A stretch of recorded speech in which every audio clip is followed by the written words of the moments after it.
Hello and welcome to Live Coding Happy Hour. It's our first one of 2021 here on January 8th. Before we get into it, let's go ahead and do some introductions. Andrew. Brad's throwing me off already. Who am I? What are we doing? What day is it? Hi. Thanks, Brad. I'm Andrew Barnes, developer advocate here at ServiceNow in the platform business unit. And I love building on this platform. I've been doing it for over 6 years.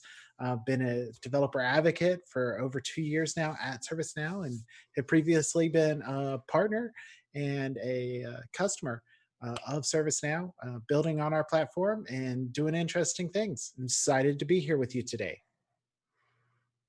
All right, Chuck. Hey, my name is Chuck Tomasi. I've been doing this crazy computer thing for coming up on 40 years, if you can believe that.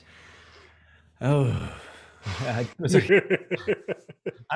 working with ServiceNow since 2008. I was a customer for a couple of years, and then 2010, I came over to the company and have been building applications, integrations, and doing all kinds of fun platform stuff.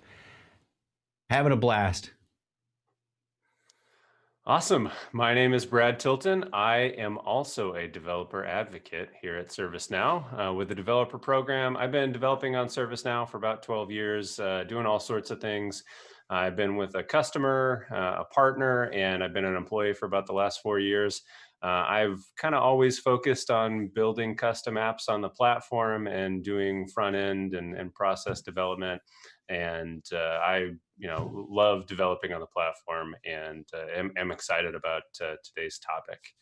But before we get into that, one of the things we do on the show is we always drink something and then we rate it at the end. So Andrew, tell us what you're drinking today.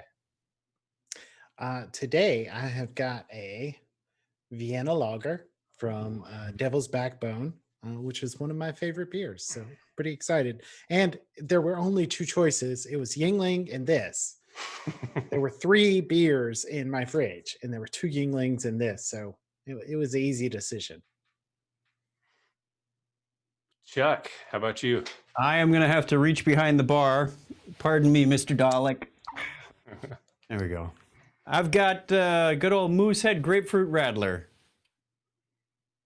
Oh, so I've got today, I have a 11 Below Brewing Negative Space, and this was my brother actually gave me a couple of beers, and so I have this one, and then I have a variation on this for next week. So what style I'm is that? about that.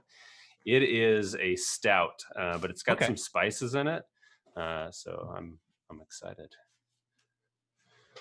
All right, well.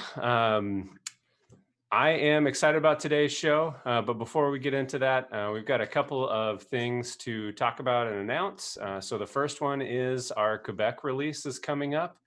We've got our RTP, which is our real early release testing preview, is already out there. So we actually have some customers that have subprods on Quebec already and are playing around with it. There's some really cool stuff in there. I'm excited to be able to publicly talk about some of those things at some point in the near future, not right now. And then one of our big things is we've got a Tech Now coming up on January 26th at 8 a.m. Pacific. And we'll share the link to that in the chat. But we're really excited about the Quebec release. A lot of what we're doing right now is prepping for it and getting familiar with it. And there's some really great stuff for developers in there. I think we also have some other things to announce. Chuck, you've got a couple of things. Yeah, just had a wonderful interview with Maria Gabriella, one of our esteemed community members in the developer community. We had a great discussion. You can go listen to that on the Breakpoint podcast over at bit.ly/sn-break-point. That will take you to the index where you can subscribe. You can listen right from there, whatever you like. That's the place to go, bit.ly/sn-break-point. Also want to let you know that we've got the integration series out, bit.ly/sn-learn-integrations.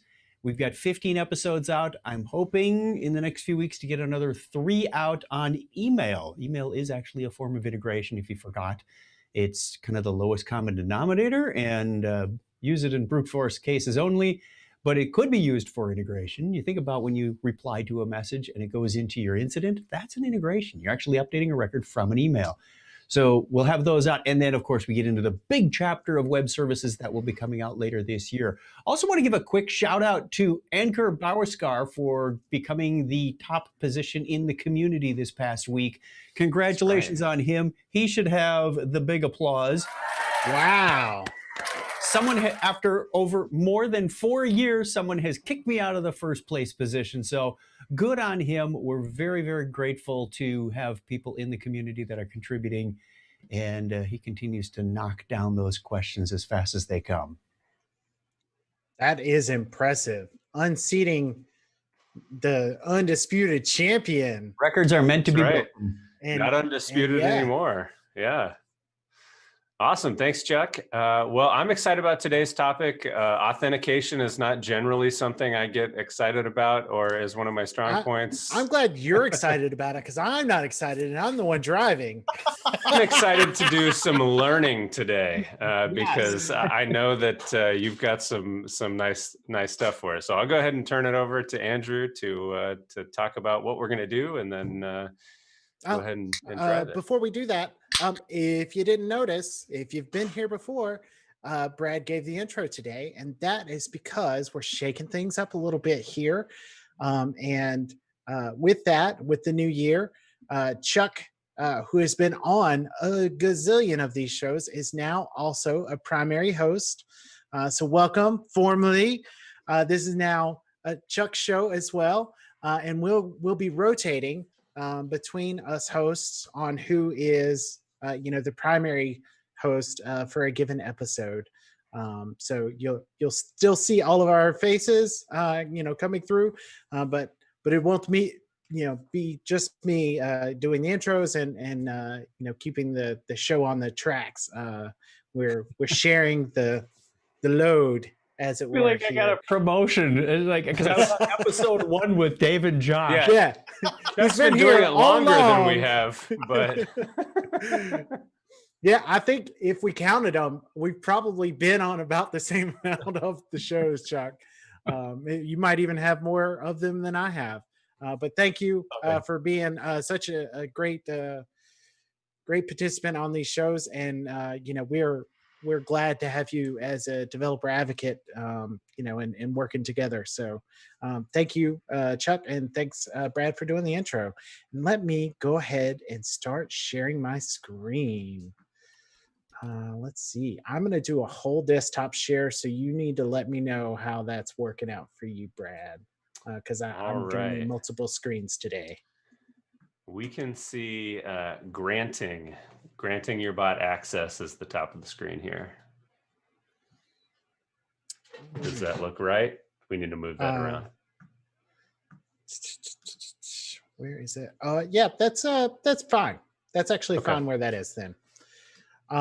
So what we're going to do today is, I had a problem, which is we need to do some automation between GitHub and ServiceNow. And I have done a lot of automation of GitHub and ServiceNow before, but one thing that I hadn't done is run a bot. So a GitHub bot from ServiceNow, and doing that. And that, so I'm on a, this person wrote a pretty great little blog here of the different methods to authenticate to GitHub. And I've previously done methods 1, 2, and 3 before. But for the GitHub bot, you need method 4. Oh boy. And so it's a little strange, which is, so if you can see here, and I'm not going to read all this, but this is a little bit different because what it needs to work is you need to have a private key that you use to generate a JWT token that is time bounded. So it's very much acting like an access token if you're familiar with OAuth. So you get an access token that is a short-lived authentication, and and that's what methods 1, 2, and 3 use in GitHub. Is they use OAuth 2 and refresh and access tokens.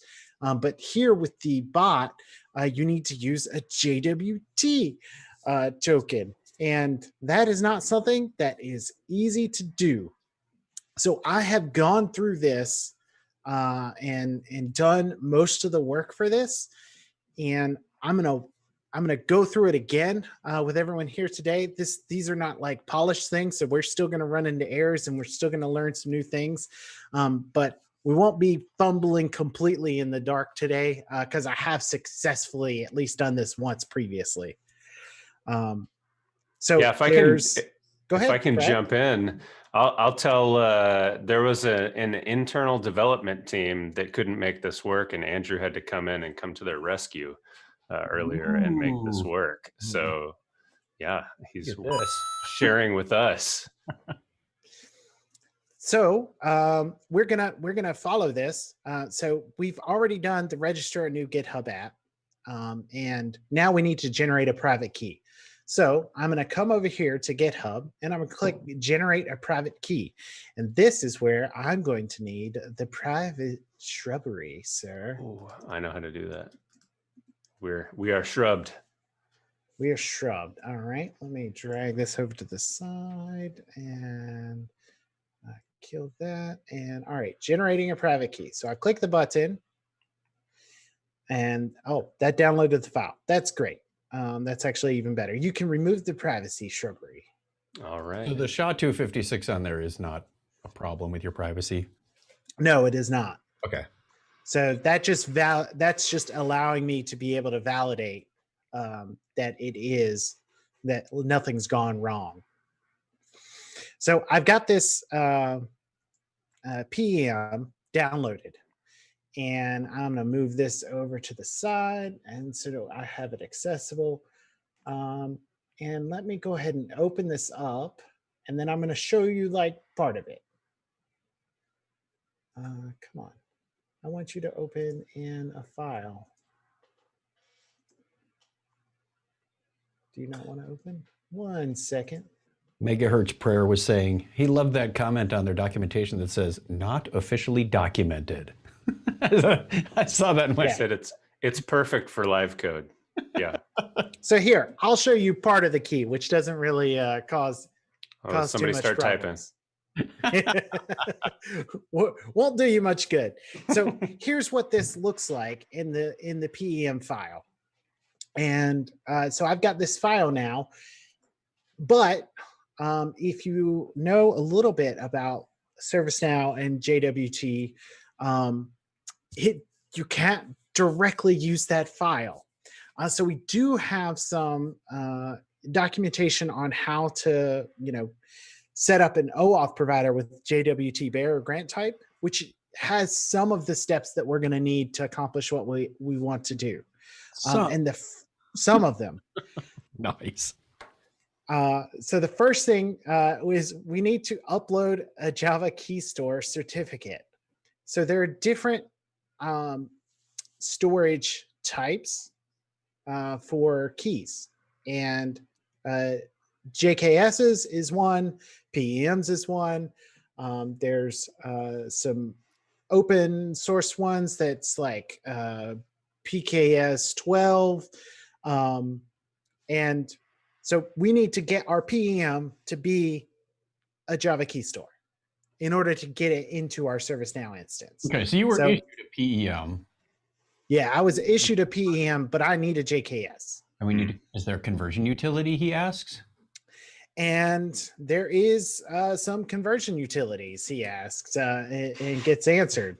So I am using terminal in OS X. But let me step before I go to that, actually. The one thing I wanted to show was there is here in GitHub's documentation, they have this handy note on how you can actually like turn your private key into a token. And it shows you how to do that with this Ruby gem. So you can if you get the JWT gem installed, you can then run this script and turn your PEM into a JWT token that you can use. So let me go ahead and do that for you really quick. So if we take this file and move it into a folder in which we can actually get at it. How did you install Ruby on your Mac? I already had it installed. Okay. So probably like brew install Ruby is what my guess is how I installed it. Which means you had to install brew at some point. It's one of those adventure games. You need A to get B and you need B to get C until you get down to Z. All right. So I've moved my PM into a folder and we're going to say live. And let's see where we're at. Cool. We are here. So if I want to take a look at this folder, I have already put this JWT gem script here. So this is straight from, I just copied and pasted this straight from the GitHub docs and, stored it locally. And I can say, I need to actually like put the file name in here. So live. And now I say Ruby Gen JWT. And there we go.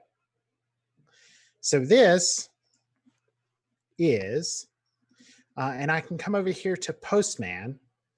So if you haven't used it, Postman is awesome when you're doing integration work. It's just the best. So in Postman, I can take my token and place it in there. And GitHub has a very simple API for calling to validate that I can hit to validate that I have a valid token.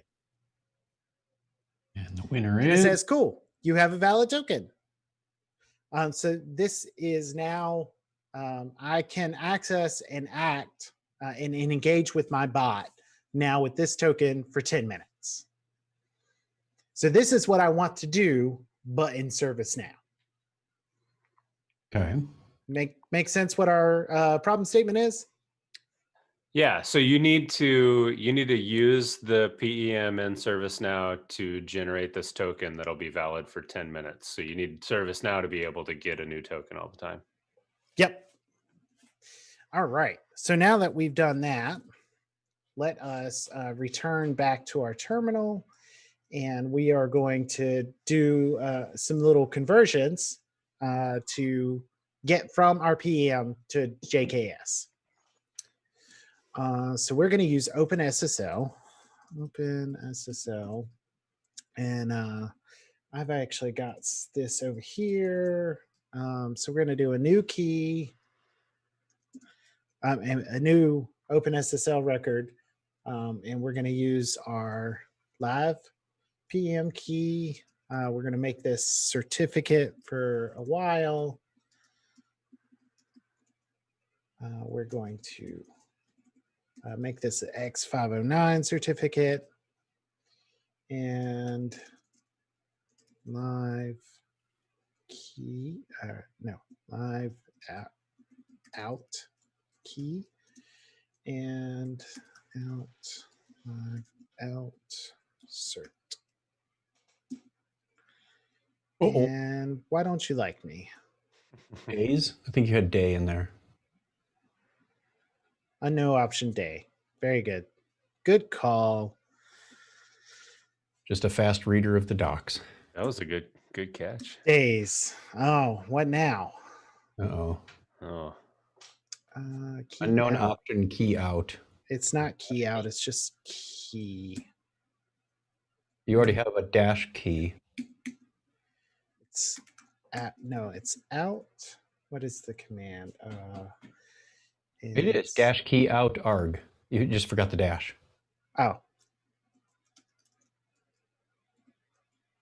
Hey, look at that. Country code, US, NC, carry, ServiceNow. So what this is doing, a JKS is both a combination of a key and a certificate. And so we needed to generate a certificate, which is what we're doing right now.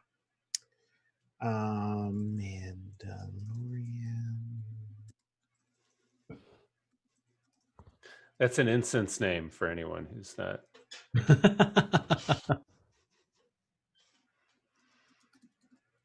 Okay, so now I have a cert, and I'm going to copy this command so I make a little less mistakes. And replace some of these with their correct friends. So output name was live out. Private key was live. And output name again was. So what did the first one generate you, and what are you doing now? You're converting. So the first one generated me a certificate. Okay. And this is so the OpenSSL is, I'm telling it to generate a Keystore of type PKCS12. Gotcha. Based on the file we just got. Correct. Well, comboing the cert and the file. Okay. So the new file is the cert, and the existing thing was the live PM. And we're going to do a live out P2, and we're going to give this a password. And now we should have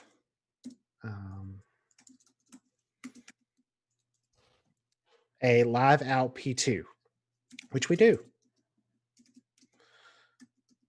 And this isn't going to be human readable, but that's fine. It's there. It's valid. Yay. And so now I just need one more step, which is to convert that into a JKS.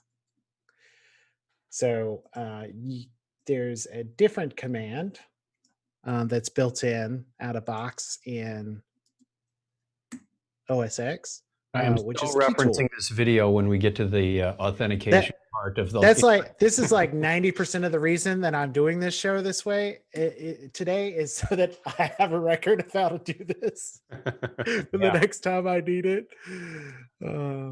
So live out P2 and outsert. So this is if anybody's wondering, do we ever it's not uncommon for me to have a tab open with a live code on, skipping between different timestamps. Amen. What do we do especially here? when we're doing authentication? Yeah. So this quick key tool in this command is saying, take an existing Keystore, which is going to be that P12 file that I created, and it was a PKCS12 type, and turn it into type JKS. Pretty straightforward, but it has to be done. Good luck remembering all these passwords. Yeah. Warning. Put those in the show notes. it's hilarious that it's giving me a warning to migrate to PKCS 12 when I just converted from that. Yeah. But you know, It's people only are a fun. warning. You can live with warnings. You can't live with errors. I can live with warnings. So now I'm going to return back to the docs and start following along with the docs now that I have a Java Keystore certificate. So I have a JKS certificate locally, and now I need to get that into ServiceNow. So it says go to multi-provider 509s and import it. So to pause you, this is just something you would just have to do that once. And now Correct. moving forward, we can be in ServiceNow and do the rest of it in ServiceNow. That is correct. So once I get that, and if you're using a provider that'll give you the JKS, then you can start at this step. And so I'm going to say this is a Java Keystore. This is not needed. And I do need to provide the Keystore password. And it's going to throw an error because I didn't attach the thing.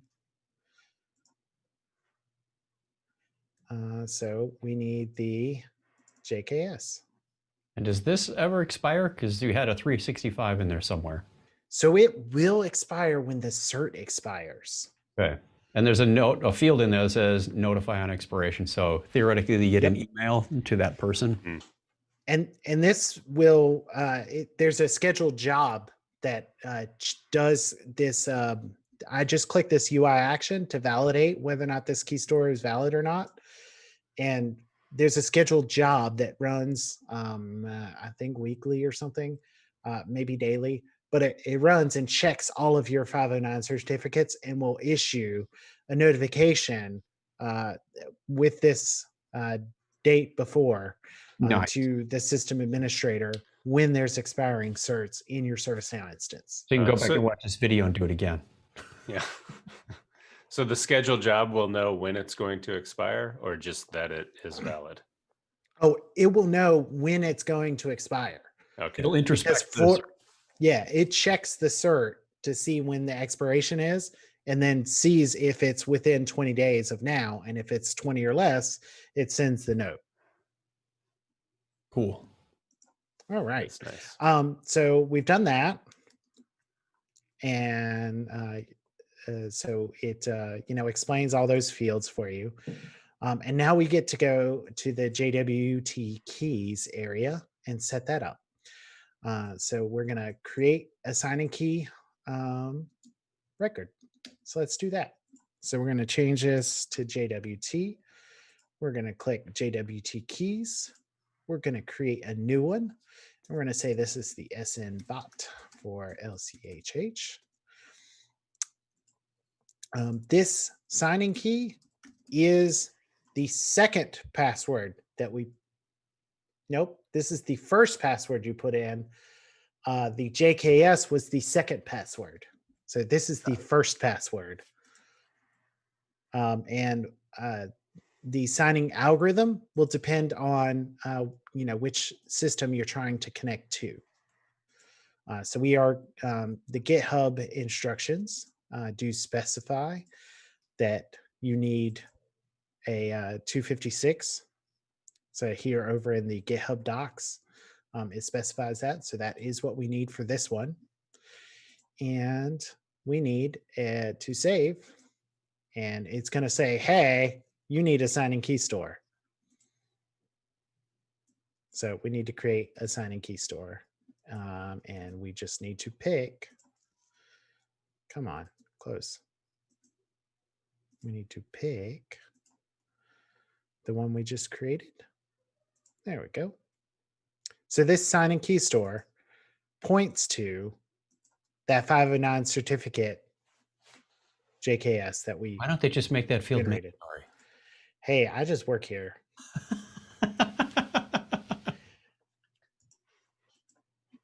It should be, but hey, it's fine. So now we've connected this JWT key record to the Keystore.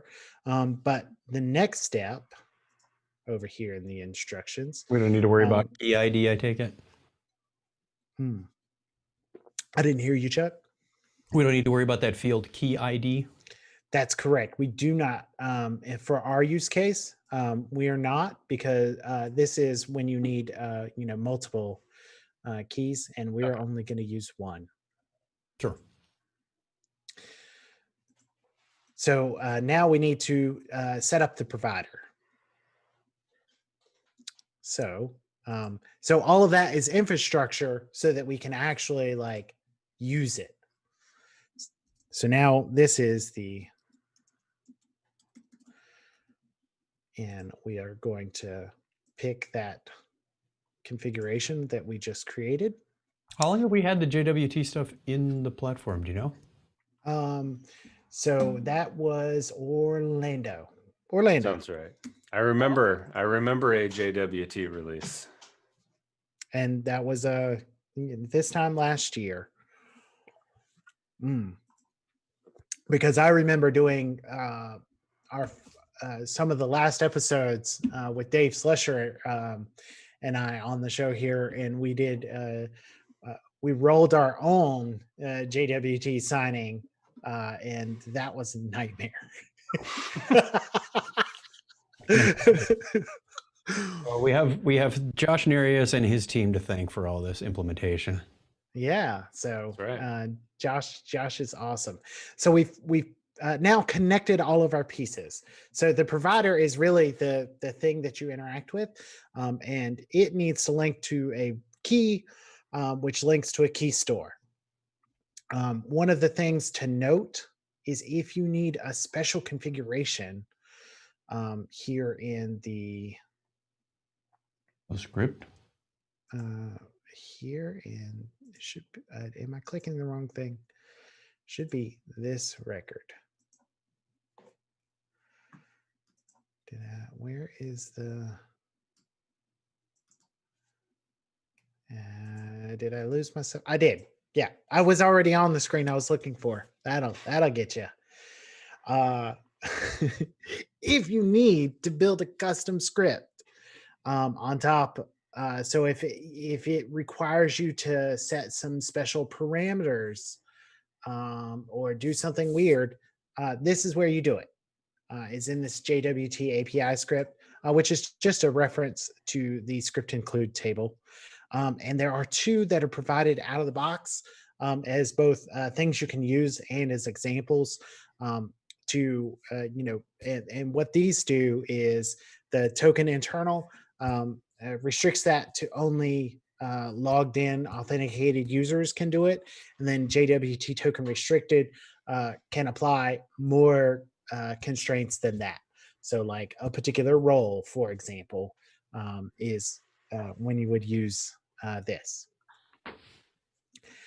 So now we've got a JWT provider, and we can go get ourselves a token. So I have prepped a little script for this.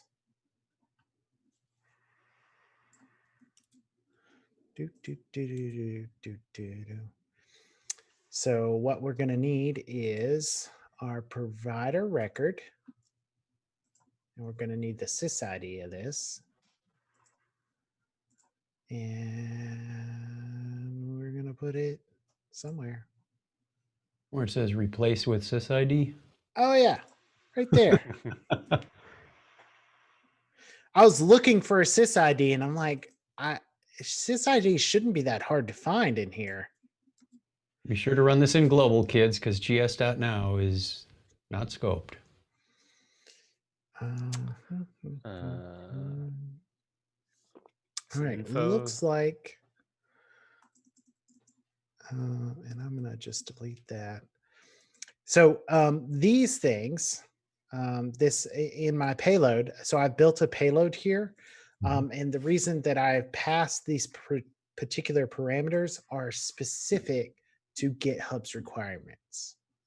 So this is in GitHub's documentation on what it needs. So over in their API documentation, they specify that you need to send it ISS, which is the app's ID. You need to send it, an expiration time. That's the EXP. And then the IAT is like now, I think. IAT is like now. I don't know why I have to send it now, but You're that's what passing it it wants. And so that's what I give it. So if I run this script, this should be, and we'll copy that. And it likes the time and date format that we give it. We don't have to convert it to. It did, which made me quite pleased Nice. when I was setting this up.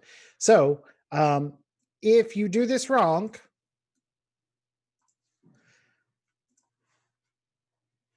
you get this. Mm-hmm. But if you do it right, you should get no. Was it only good for 10 minutes? I just ran it just now. Did I have any errant characters in here? There we go. We got a valid, so we just validated that this is a valid token to GitHub. So that is the extent of things that I was reasonably comfortable doing today, even though it's still a little shaky. So now that you have this, what are you going to do in GitHub with your bot? What do you need the GitHub bot for? Oh, so the thing I need the GitHub bot is we are transitioning the share repository from being stored directly in ServiceNow on our developer site to a GitHub-based one. And so our ServiceNow share repository is going to be run in GitHub, and it's going to be managed with a ServiceNow instance because, well, we're ServiceNow, and that's how we need to interact with the bot is from ServiceNow. Mm-hmm.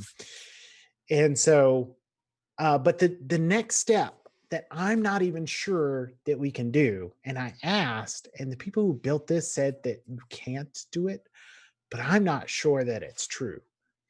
So the next step I want to do is come here and turn this into, so right now I'd have to invoke a similar script to what I just did anytime that I need an access token. But I think if I set this up as an OAuth provider, and just set it to a JWT broker type, that this will invoke that call on the back end and get me a token that I can use. So we're going to try it out. Ooh. This is the uncharted waters? This is completely uncharted waters. Cool. Somebody told me it couldn't be done, but I'm going to do someone it told anyway. me it couldn't be done, but it feels very similar to things I have done. So let's go do it. So let's go to the registry. Nope, not that one. Where's the app registry? There it is. App registry, and create a new entry. And so we're going to do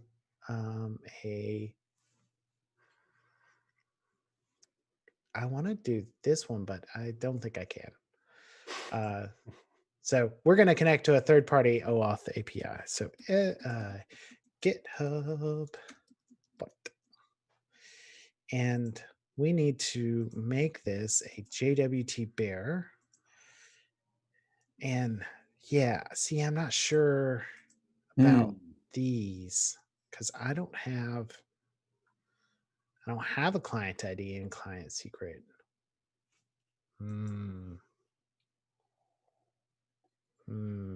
That might stop me in my tracks. Let's see what else is going on here. Is there anything? So I think I can get a client ID in secret, but I don't know why they would be used for this because it's different than, All right. So instead of that, so that was this was step one, and it doesn't look promising right now. So step 2 is Flow Designer and setting up an action that does this for me. Okay. So I can leverage this.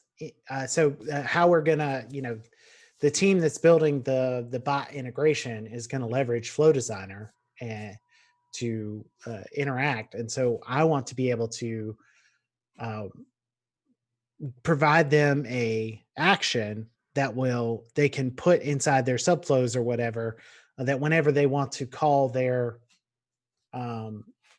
any of their GitHub interactions, it'll check to see if they've got a valid token. And if they don't, generate them one right then.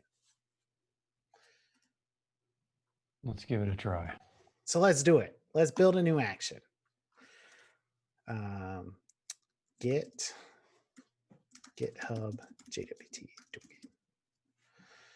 And we'll leave it in global for now. And we're going to pass it in probably nothing. I don't think I need to pass it anything because there's only going to be one. So let's add a lookup record. Where's the lookup record?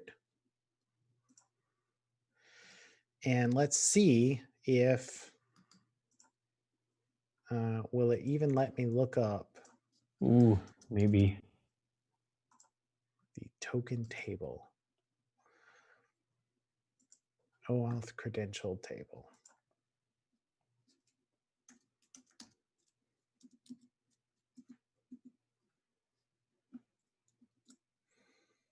OAuth credentials.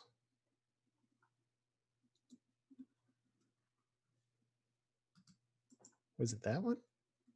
Could be. Looks like it. Yes. Hover over the eye icon and see what it says in your little tray down at the bottom. The tray in the bottom. Go to any column. But any row. I see it right here in the okay. header. Okay, it's OAuth credential. Yep. Is the table name.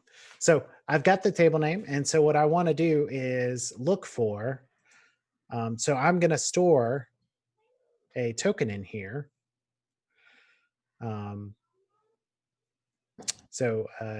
we'll use a name and we'll look for that name. Nope. What's name field is not called name in here?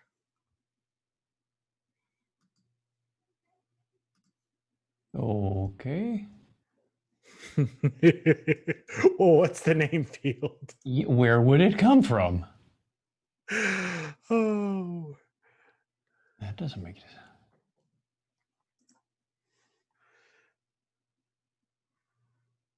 Where is the name field? All right. Is that list? We'll open a record and right click. It says the field name is name. You show name. Is it coming from somewhere else? Column name.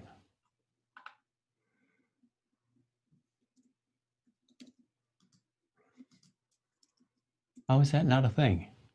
How is that not a thing? I agree, Chuck. How is that not a thing? Did somebody set an ACL so you can't report on it or something? Well, that's interesting. Well, what shall I look for then instead? Go back to that token in the OAuth credential table, or the record. Right click and do show name. On the field. On the field. On the field. Oh, I can just double. That'll work too. That's the value. Right. Show name. Yeah. Name. Click it. OAuth credential, field peer. Very good. Okay, Peer. why is it labeled name? Try peer. There's a reference field Peer. called peer. All right. WTF, man. That is something special right there. They got a So let's client script create that's a relabeling new it or one something? of LCHH bot. Let's That's nuts. save this.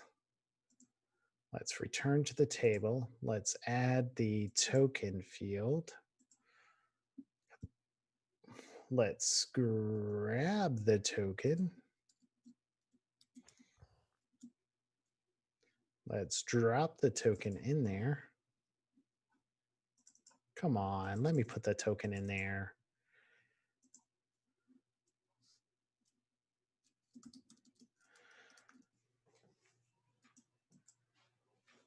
No, you won't even let me save it. What? Okay. All right. Well, anyway, we're going to pretend like ServiceNow agent is the one we're looking for the purposes of this. So we're going to do ServiceNow agent. And then, yeah, we got just a few minutes. So we're going to look up this. And then if we find one, don't fail on error, return only the first record. And then we're going to, I kind of almost want to make this a subflow, but I don't have time for that. Oh, so you can put a condition in there? Yeah, I want a condition. Yes, I can script it, but I don't want to. Brute force. All right. So we're going to pretend like we created a script, because the thing I want to do is, given some logic, I want to create or update a record. But before that, I'm going to script the creation of our token. So given the record, so given this record, the token record, we are going to say var token record inputs dot token record, and then let's in fact just make this a glide record. New glide record of type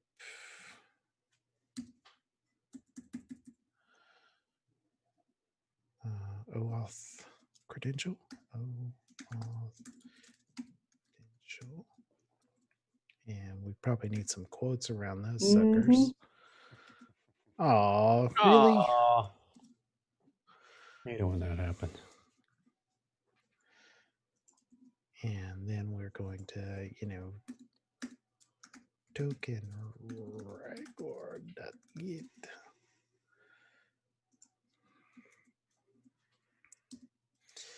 And then we need to do our script, which we have mostly here. And we can get our token. What was the purpose of doing the glide record? Oh, because I'm about to write back to it. Oh, okay. I was gonna say, because you got instead of using that write back record, I'm just going to do it in script. Good question though. That I was going to use the step, and then I was like, I'll just do it right here. It's easier. So we'll put this guy in. Oh, yeah. Put this guy in there. Actually, the token should have a reference to its provider. I'll figure that out later. For the purposes of this, I should be able to get that from the token record instead of hard coding it. And we will down here now say, our token record dot, let's do our field, which we'll assume is token, but we'll go look. Token. You never know. You never know. How many times have you gone after name and it's called table or element or something?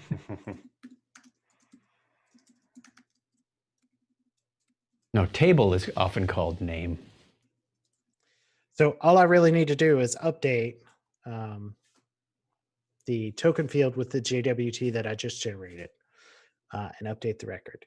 And we're going to assume up here, I said the thing is expired and not do this stuff if it's not. So assume I have put in logic to only do this part when needed. So that looks relatively like what I need to do. Is anything jumping out at you that's not? Well, there's a bunch of hard-coded stuff, but for now it'll work. I was just going to be like, well, I should probably do this as a parameter. But other than that one, this should be coming from here. And then that's pretty much all the hard-coded stuff in here. So I can take an input of which app I want to do this for. Which, why don't we just do that? I'm okay doing that. You want the app ID? This is the app ID. Okay. And for our purposes, we're going to go ahead and set it to the one we want. Default. Because default.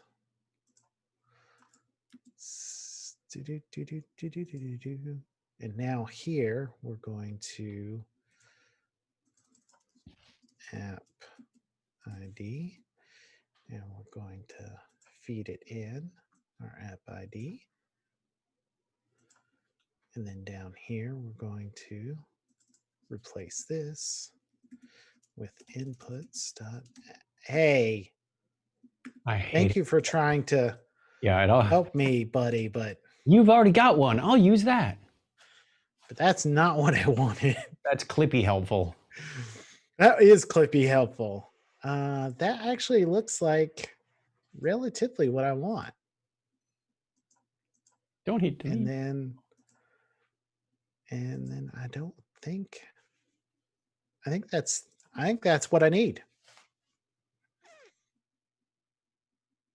Feels plausible to me.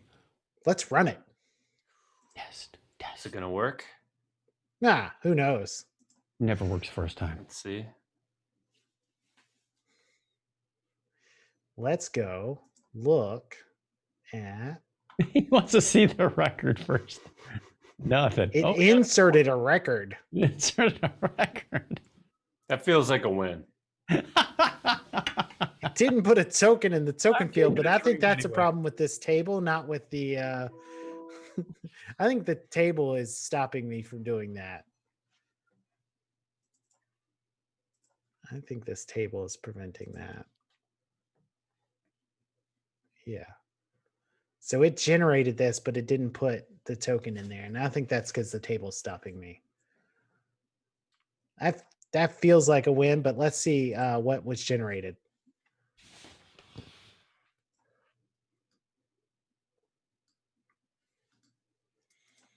So that's that table that was generated. Or no, it was trying to update the token record one, yeah. And can I see?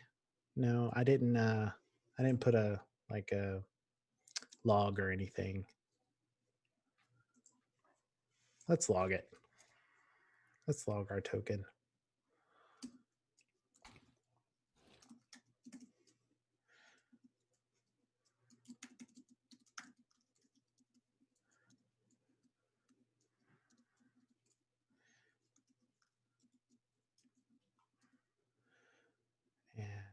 save that, and then we'll be done, whether or not that's successful or not.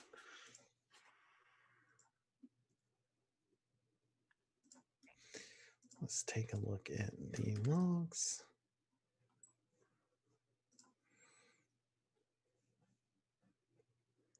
And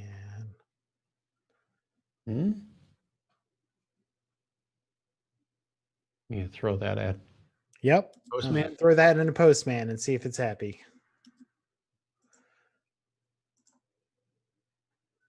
Postman's happy. I'm happy. Okay, we just have to figure out how to get it into that record.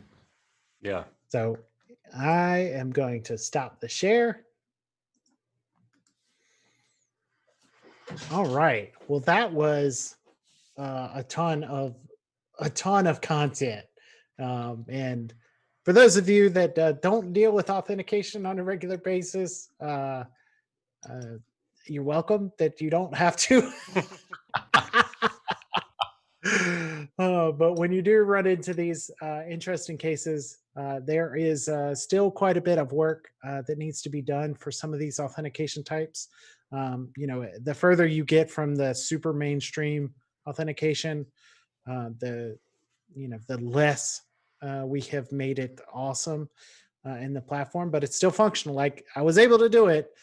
So now I can issue commands from that instance with that token and run a GitHub bot. So that was cool. Did we have any interesting questions, Brad, or did everybody go, I'm glad I'm not doing that? We didn't have any big questions. Upside Down Andrew did ask at one point, could we use auth algorithms instead of manual checks? And yeah, I thought about that, and there is a potential there if I set up a provider that is using an auth algorithm that could then call that script.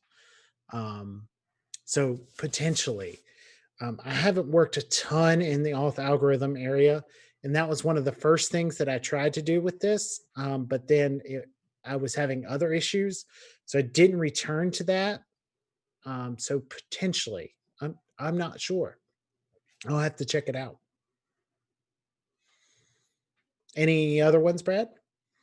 that was about it on the questions. Chat was fairly light. How about from y'all?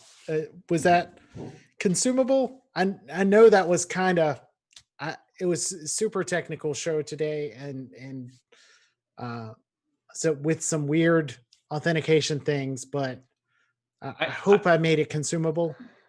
I feel like this is one of those episodes that not everybody's it's not gonna be applicable right away, but it's gonna be super applicable to someone down the line who has to deal with this. When you need it, it'll be there. Yeah.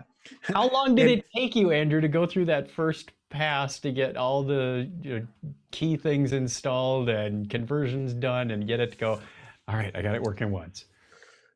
Hilariously, the hardest part was actually getting the Java Keystore the right way. So I was able to do the JWT stuff inside the platform pretty quickly with a different provider that gave me my private key in Java Keystore format. Like that was relatively, not as painful. That actually just taking the PEM and turning it into a Java Keystore was the most frustrating part for me. So it was a lot of trial and error with OpenSSL and Keytool to get it right.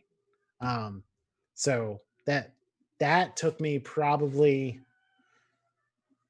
it was over the course of a few days, but it's something like 6 to 8 hours to get all the pieces together, but probably another 4 to 8 of just reading and trying different things in the platform for different areas to see, because I tried the authentication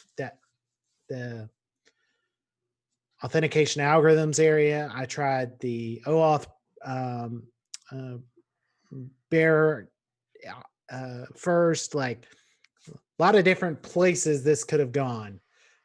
But this was the one that actually worked. So it was Nice a work. lot of trial and error. Well, that was great. Over to you, Brad. All right. Well, thanks. Thanks for leading us in that and doing some JWT. Anything anybody wants to plug before we leave? I'm gonna go ahead and paste in the comments here the info for Tech Now, the Quebec release Tech Now. But Chuck, I think we did all our plugging at the top of the show. All right. Well, thank you everybody for joining us on this first episode of Live Code Happy Hour for 2021. Hey, you can fix 2020 real fast because you just get to add a 1 at the end. Like it's 2021. Right. This is the sequel. Yeah. And I'll go around the horn for the beers. I guess I'm first. So my Vienna Lager, this is one of my staple beers. So it's a solid 4 or 5 all the time. Nice. My Moosehead Grapefruit Radler. I know it's not much of a winter beer for you guys, but it's been nice here the last few days in Phoenix, Arizona. And this is just what I needed. With the success of getting our keys and everything in there, I'm giving it a 4 or 5 also. Ooh. All right.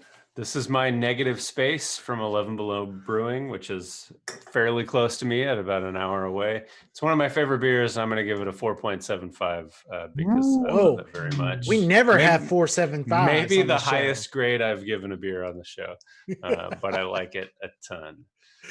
It's actually snowing here in North Carolina. What? Chuck. Wow. That's rare. Yeah. Wow. Like I'm in the foothills in North Carolina, and it snows like once a year and just a little bit. And even when it's a huge storm, like you just wait a day, it all melts. Stay off the road.